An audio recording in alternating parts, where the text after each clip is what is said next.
Hi, hello, and welcome back to the channel. I am so excited to be creating content for the second week in a row after taking a very, very long and inconsistent hiatus from this channel. I finally figured out my microphone situation. I have a Bluetooth one on right now, and I got two of these so that I can have guests on the channel, which I'm very excited about. I already have a lineup of people coming in the fall once my children go back to school, which is actually something I'm going to be talking about today. But I have the dual mics all set up for that. I also have this handy dandy one, which jury's still out on that. So if you've been following me on social media for the last month or so, you probably know that I have had a lot of just concerns this summer over having my kids home from school. Now, just to give the briefest of brief sort of histories of me and my family. 2 years ago, my husband and I separated and we spent 6 months living apart. Then after those 6 months, we decided to reconcile. We moved out of our house out in the suburbs and into an apartment in the city. And we spent that summer, the first summer getting back together, keeping a nanny over that summer because it was important to Charlie and I that we got to focus on rebuilding our marriage, rebuilding just sort of our businesses, which we own together, and sort of getting that back into the swing of things, I guess. Things had all kind of gone wonky while we had been separated. And we just felt like it was important to give ourselves some time to be together that didn't involve the children. Which I know people may say, like, what do you mean? You were separated for 6 months. That was a huge trauma to your children. And that's totally a valid point. But we knew that in the evenings we were going to be spending all of our time with the kids, from 3 p.m. onward. That was when the nanny was done for the day, and we would spend the rest of the day with the children. And I really will die on this hill that especially when you're reconciling a marriage, but I think in general, just to keep a marriage healthy, you need to find times to connect and be together and not have the children in the middle of that. But especially when you're going through a reconciliation like we just needed that time. All that to say, that was a really big expense that we probably didn't need to be spending that money on, but we decided that it was right for the time. But it just was not going to work for this summer. So this summer, a year later, we've had a whole year to reconcile our marriage, to get everything back on track. We're feeling really great.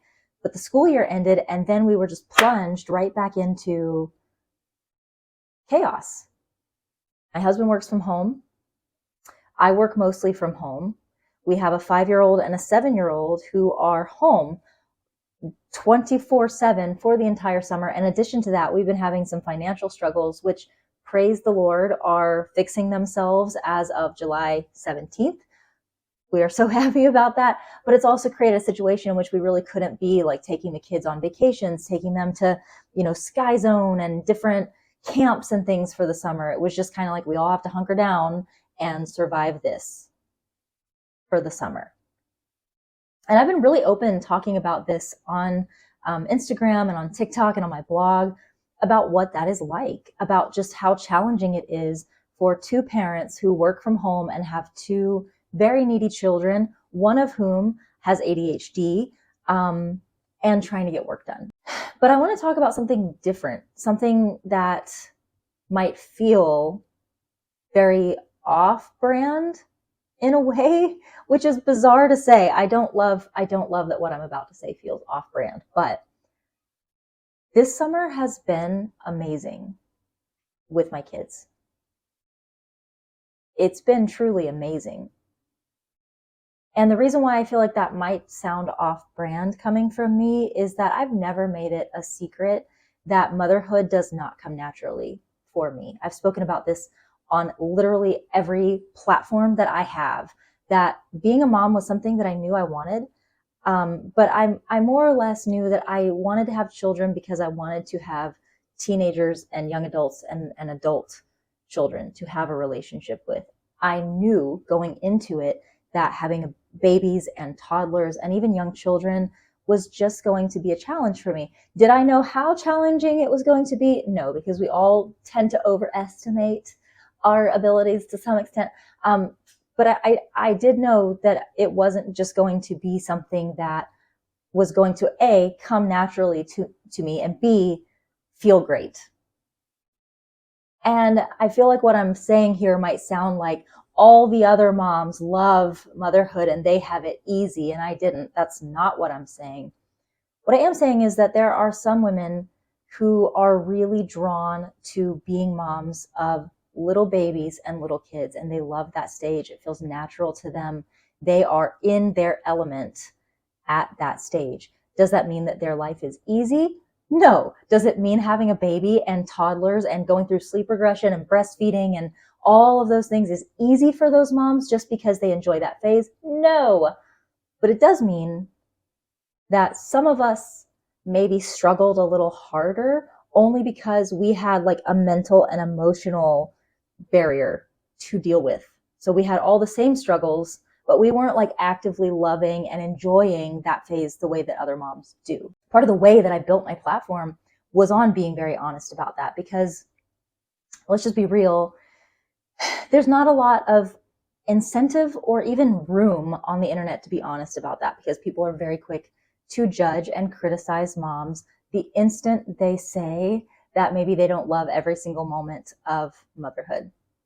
Society loves to tell us that we are supposed to be grateful for every moment of motherhood. And if we dare to not enjoy parts of it, then why did we become moms? We don't deserve our children. We shouldn't have had kids. Why did we bother? And so it de-incentivizes honesty around motherhood.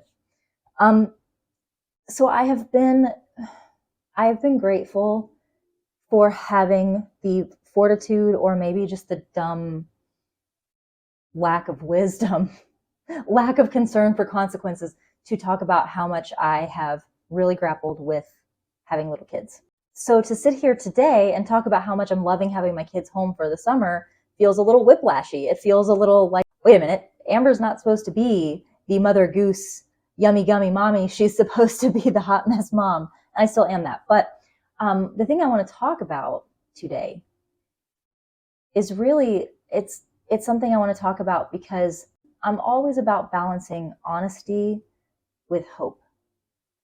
It's good to be honest.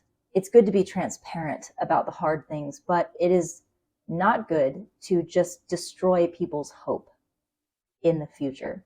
And so I've always tried to also talk about the good things and talk about the progress that I'm making on my motherhood journey, so that people who are coming along behind me can understand that it does get better. So like I said, my kids are 5 and 7. I'm 38. And this year, this summer, is the first one where I feel like I am experiencing what I've always thought it must feel like for other moms. Every time I've looked at other moms who seem to really be enjoying motherhood, who seem to love all of the moments of motherhood, even the ones that are hard, I feel like I am there for the first time in my life at 38 years old, having been a mom already for 7 years now. I took the kids to the pool the other day with some friends of ours, and the first probably like 15 minutes of the trip to the pool were just like a little bit stressful. My kids are very, they're just kind of prone to anxiety in the same way that I am. Going to a new place, especially a big place like this one was, that had lots of pools and slides and lots of kids everywhere and commotion.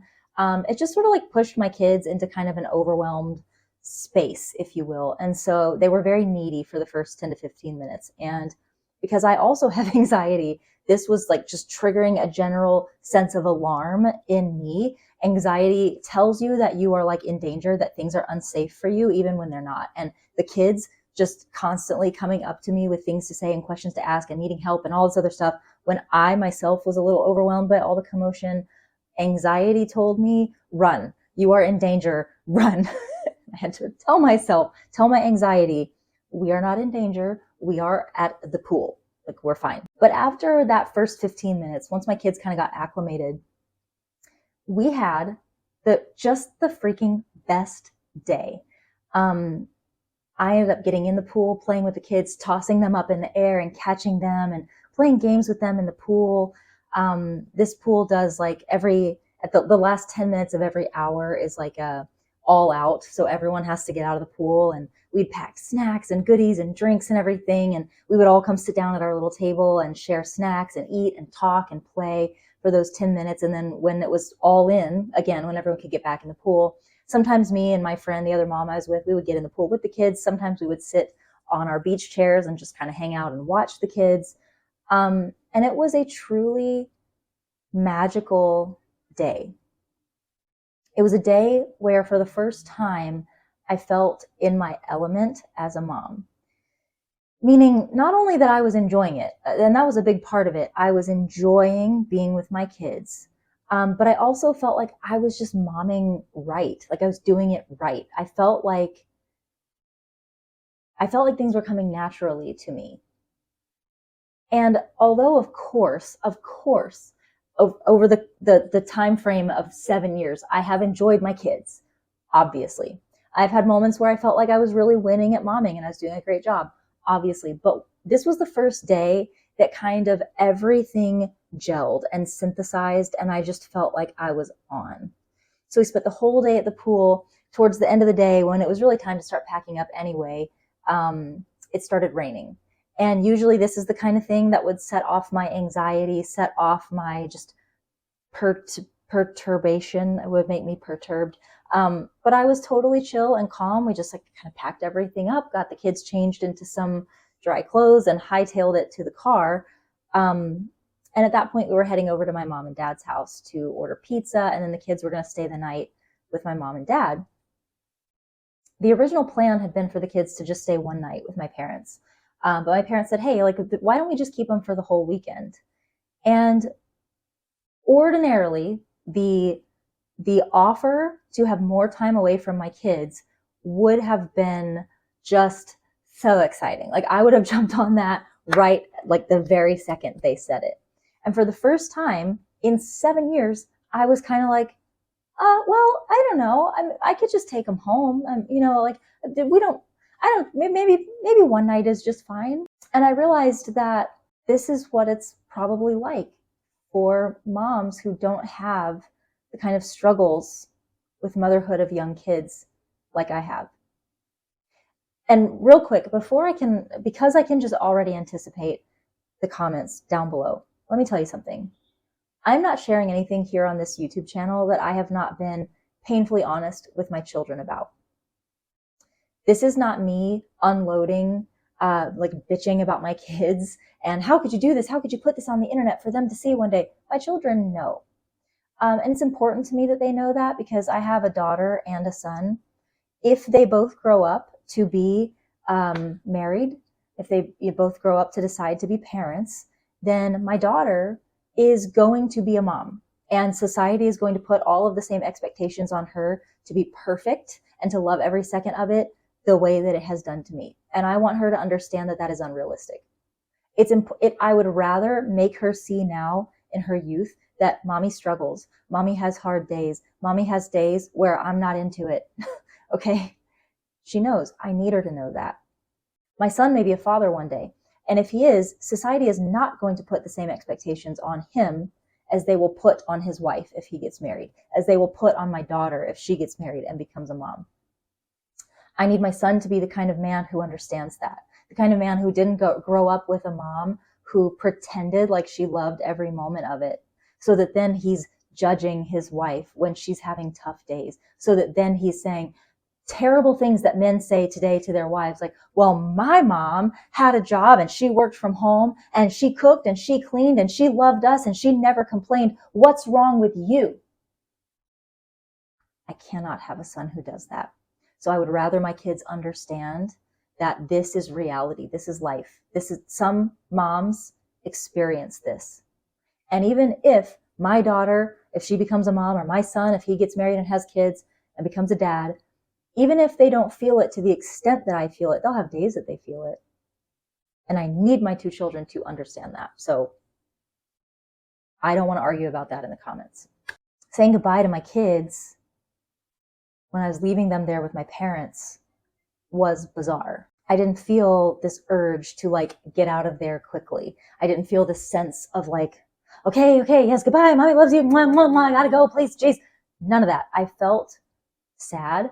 And I sat in the car in the driveway for a little while. Like, I'm not gonna lie, I was on one side of my brain very excited to get to spend 2 nights alone with my husband without having to worry about parenting at all, but also feeling really, really sad and attached to my kids and not wanting to leave them.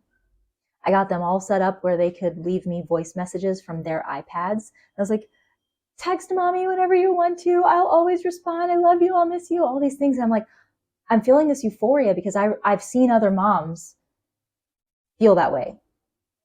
And I never really did. Now, to go back to the pool for a minute, because this was a big deal for me. Okay. My friend referred to me as a helicopter mom. This is a very dear friend of me. She loves my children. This is a very dear friend to me. Okay. She loves my children like they are her own. I love her son like he is my own. We have that kind of friendship where we can say these kind of things to each other. And she didn't mean it as a put down. She just had said to me while we were at the pool, she was like, maybe the reason why your kids are coming over here and checking in with you so much is because you're like kind of a helicopter parent, and that's just what they're used to. And you're trying today to establish a little bit of independent play with them, and they don't really know what to do with that, and that's why they're over here a lot. And I was like, you know what? You're right. And it is a good idea for me and my kids to just grow out of that discomfort just a little bit. We're at a place that's very safe, where my kids are safe. There are lifeguards. There are people around. I have direct eye contact on my kids. I can let myself enjoy some time speaking with my friend, and I don't need to be all over my kids while they're here. So I decided to work on that. Like, okay, just gonna breathe, give them some space. And at one point, my daughter and my son came running over to me. They were in the kiddie pool, which is only like this deep, right? But I'd had my daughter in her floaties because you just never know. Sometimes little kids, they kind of forget that it gets deeper as they go. And I didn't want her to be in danger, right? So they come running over, and my son Roman says, Mom, can you please take Abby's arm floaties off? I just want to show her how to do a really cool trick over there in the shallow end. And I was like, no, just absolutely not. No. And he was like, please, mommy, like, I promise I'll keep an eye on her. It's this deep. She'll be fine. Please let her do it. And I was like, you know what? I'm right here. I can keep an eye on them. I can let her take these floaties off. Everything is fine. I can get to her in time if anything happens, right? And so I tell my daughter, okay, you can take your swimmies off. You cannot go past this mark right here. Do you see this? You cannot go past here. She said, okay. I looked at my son. I said, you do not let her go past here, okay? And I had my own conflicts over putting that responsibility on my son. I can worry about how I'm going to deal with that later, but that was what I did at the time. And as my kids are like running off back to the pool with my little baby, my little caboose, without her arm floaties on, I felt this urge to cry. I was so emotional and upset, not because I thought that she was in danger, not because I thought anything was like bad was going to happen to her, but it was just this pivotal moment of letting go. Ooh.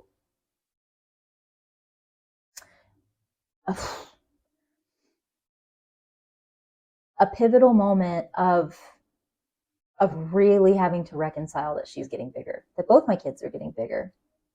And although I've always said that I look forward to every single milestone, I enjoy and love every single milestone that brings them closer to independence, this one thing, for whatever reason, was the one that knocked me back on my heels a little bit and made me go, too fast. This is too fast. I'm not ready for this. And I say this halfway through tears that are wanting to well up, and also with a smile on my face, because I do feel conflicting feelings about that, right? Like, on the one hand, it makes me very emotional. It was an emotional thing in the moment to feel that moment of conflict within myself, that I didn't want my daughter to be growing up, but also to feel that feeling that I feel like every mom has, that I've never experienced, that like, I don't want this to go faster. And this guilt came off of me. I was like unburdened of this shame and this guilt that I've been carrying. No matter how many times I come to the internet and I say, it's okay if you don't love having little kids. It's normal for some of us. Don't worry. It's fine. It's part of it. That is an aspirational message. That is a message that I have to say because I need someone to say it, and it might as well be me. I need someone to tell me that it's okay to not experience that feeling of grief about your kids growing up. And I still hold true to that. I think that's normal and it's valid. What I want to share with you is that it will happen for you. It'll sneak up on you at a really weird time over arm floaties. It will happen. Your kids may be way older than mine. Your kids may be 14, 15, 16. Maybe your first experience of this is when they're driving off in their car for the first time. I don't know. I don't have kids that age yet. But I do know it's coming. And I can say that with certainty because if there was anyone on this planet who would be like, if it's not happening for someone, it's that girl. That's me. And it happened for me. And I feel like there's probably a lot of moms who are going to watch this and be like, what the hell is wrong with you? Oh, this video isn't for you. Not that you're not welcome here, not that I don't love you, not that there's anything wrong with you or how you feel about that at all. This one's for the other moms. I'll have more content for you, don't worry. This one is for the moms who have struggled with that. And I'm happy for you that you don't understand. Because it's not such a great feeling. That was really all I wanted to share with you today. In parting, I'll just say, motherhood is hard. It's hard for all of us. It's hard for the moms who love every second of it, even the hard stuff. And it's hard for the moms who hate a lot of it. It's just hard. But a friend said to me a long time ago, God is fair. If you don't believe in God, life is fair. The universe is fair. Things balance out. The things that you struggled with, like if you're a mom who struggled with the baby, little kid phase, you're probably going to find that the teenage phase is like really easy and you love it. And your friends who were like just living their best life when they had babies are really struggling with the teenage years. It all balances out. We all find that phase, that season of life with our kids where we're like really rocking it as moms. And we all go through the times where we're not. And that's just okay. It just needs to be okay. I love you. Mean it always. Mwah. And I'll see you in the next one.